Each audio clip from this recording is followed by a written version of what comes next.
Dans un monde où vous allez en Sibérie, n'approchez jamais du cimetière de Diane. C'est le nom qu'on a donné à une clairière qui se trouve au milieu d'une forêt de Sibérie et où il se passe des choses étranges. Les premières mentions de ce lieu remontent à 1920 lorsque les locaux remarquent une tache de 20 mètres de diamètre sur le sol.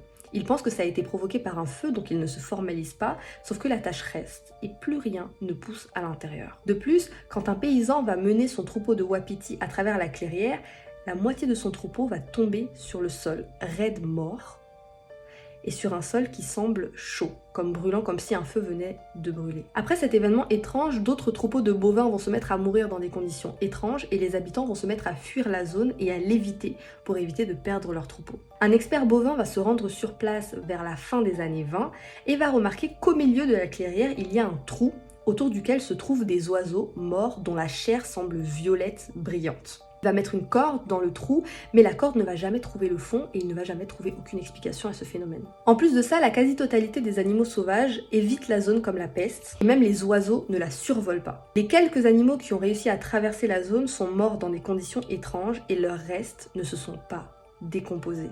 La légende va alors naître et elle va être alimentée par le gouvernement russe qui va inventer une sombre histoire de tombe de démons pour éviter que les gens ne s'y rendent. Tout ça aurait pu rester anecdotique si cette zone n'impliquait pas des centaines de disparitions humaines inexpliquées, dont tout un groupe de touristes qui s'en est approché dans les années 80-90. À partir de ce moment-là, ça a commencé à sérieusement intriguer la communauté scientifique et la première expédition a été menée en 91 par un groupe de scientifiques qui étaient curieux de voir ce qui s'y passait. Ils racontent que quand ils se sont approchés de la zone, tous leurs appareils électroniques ont cessé de marcher et les boussoles se sont affolées. En plus de ça, ils ont repéré un champ magnétique étrange et des vibrations basse fréquence qui ont provoqué des nausées et des maux de tête violents à tous les membres de l'équipe. Ils se sont éloignés de la zone pour rester pendant la nuit, sauf qu'aucun de leurs appareils ne fonctionnait. Beaucoup d'entre eux ont eu des maux de dents et des maux de tête violents et surtout une angoisse qui ne s'expliquait pas. Après ça, d'autres expéditions ont été organisées, sauf qu'aucune n'est restée plus de 2 jours sur place et à leur retour, toutes les personnes qui se sont approchées du lieu disaient exactement la même chose